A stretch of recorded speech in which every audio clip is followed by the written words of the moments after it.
இயேசு கிறிஸ்துவின் இனிதான நாமத்தில் அன்பின் வாழ்த்துக்கள். அன்பான தேவ பிள்ளைகளே, இந்த 2025 2 மாதங்களை கர்த்தர் கடந்து வர கிருபை செய்தார். நம்மை வழிநடத்தினார், போஷித்தார், நம்மை கிருபையால் நம்மை பாதுகாத்தார். இந்த 3வது மாதமாகிய மார்ச் மாதத்திலே 31 நாட்களும் நம்மோடு இருந்து நம்மளை கர்த்தர் வழிநடத்துவார். அதில் எந்த சந்தேகமும் கிடையாது. அவரை விசுவாசிப்போம், அவர் நம்மை நடத்துவார்.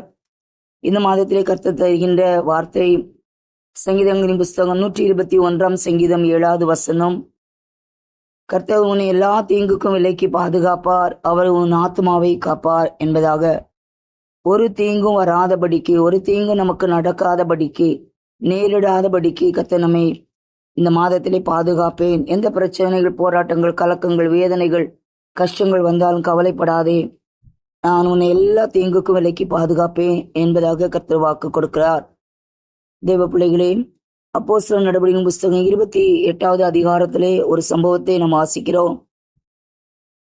பவுல் கப்பல் பிரயாணத்தின் போது அங்கே யூரோக்ளீதோன் என்ற கடுங்காற்று வீசியது. கப்பல் உடைந்து போனது.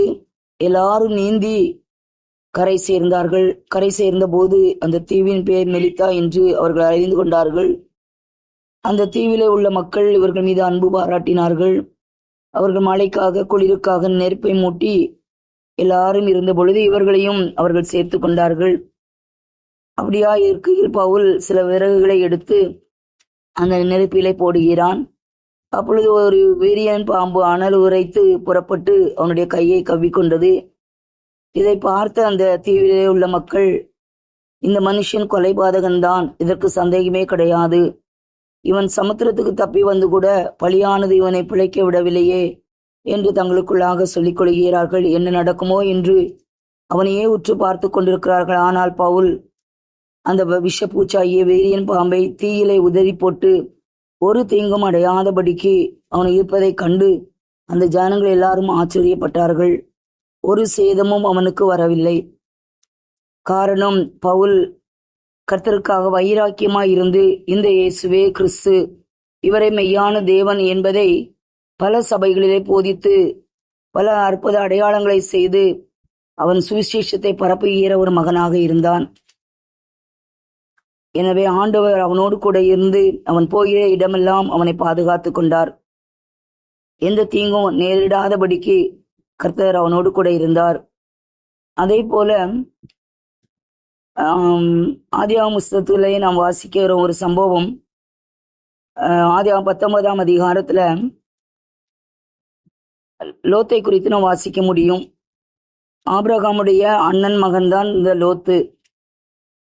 இந்த லோத்து சோதம் கொமரா பட்டணத்திலே வாழ்ந்த பொழுது அவர்களுடைய பாவம் கொடிதென்று கண்டு கர்த்தராகிய தேவன் அதை அழிக்க சித்தம் கொண்டார். ஆனாலும் ஆபிரகாம் இந்த லோத்துக்காக பரிந்து பேசுவதை 18ஆம் அதிகாரத்திலே நாம் வாசிக்க முடியும். இப்பொழுது 2 தூதர்களும் லோத்தை, நீ உன் ஜீவன் தப்ப ஓடிப்போ, பின்னிட்டு பாராதே, இந்த சமபூமியில எங்கேயும் நில்லாதே, நீ அழியாதபடிக்கு, உனக்கு அழிவு நேராதபடிக்கு, தீங்கு வராதபடிக்கு மலைக்கு ஓடிப்போ என்று சொல்கின்றான். அப்பொழுது லோத்து, அப்படியல்ல, உம்முடைய கண்களில் எனக்கு கிருபை கிடைத்ததற்காய் ஸ்தோத்திரம்னு சொல்லிட்டு, மலைக்கு ஓடி போக என்னால் முடியாது, தீங்கு என்னை தொடரும், நான் மரித்து போவேன், அதோ அந்த ஊர் இருக்கிறதே, நான் அதற்கு ஓடி போகத்தக்கதாய் அது எனக்கு மிகவும் கிட்ட இருக்கிறது, மிகவும் சின்னதாக இருக்கிறது, என்னுடைய பிராணன் பிழைக்க நான் அங்கே ஓடி போகட்டும் என்பதாக அவன் சொல்வதை ஆதியாகம புஸ்தகம் 18ஆம் அதிகாரம் 18-19 வசனங்களிலே நான் வாசிக்க முடியும். அப்போ கூட ஆண்டவர் அவனுக்கு அனுக்கிரகம் பாராட்டுகிறார். அவன் சொன்னபடியே அந்த இடத்திற்கு போகும்படியாய் கர்த்தர் அவனுக்கு கிருபை பாராட்டுகிறதை பார்க்கிறோம். தீங்கு வராதபடிக்கு, தீங்கு என்னை தொடருமே என்பதாக அங்கலாய்க்கின்ற பொழுது கர்த்தர் லோத்துக்கு தீங்கு வராதபடிக்கு பாதுகாத்தார். காரணம், அவன் ஒரு நீதிமானாக காணப்பட்டான் என்று சொல்லி 1 பேதுருவின் புஸ்தகத்திலே நாம் வாசிக்க முடியும். அருமையான தேவ பிள்ளைகளே, நாம் நீதிமானாக வாழும் பொழுது, கர்த்தருடைய சுவிசேஷத்தை கர்த்தருக்காக பிரசங்கித்து கர்த்தருடைய நாமத்தை உயர்த்தும் பொழுது இன்னும் அநேக காரியங்கள், கர்த்தருக்கு பிரியமான காரியங்களை செய்து அவருக்கு அருவருப்பானது எல்லாவற்றையும் நம்மை விட்டு விலக்கி பரிசுத்தமாய் வாழ்கின்ற பொழுது நம்மை தீங்கு எதுவும் நேராதபடிக்கு, தீங்கு நம்மை தொடாதபடிக்கு கர்த்தர் பாதுகாப்பார். இந்த மாதம் முழுவதும் கர்த்தர் உங்களோடு கூட இருந்து உங்களை ஆசீர்வதித்து எந்த தீங்கும் வராதபடிக்கு பாதுகாப்பாராக. ஆமேன், ஆமேன்.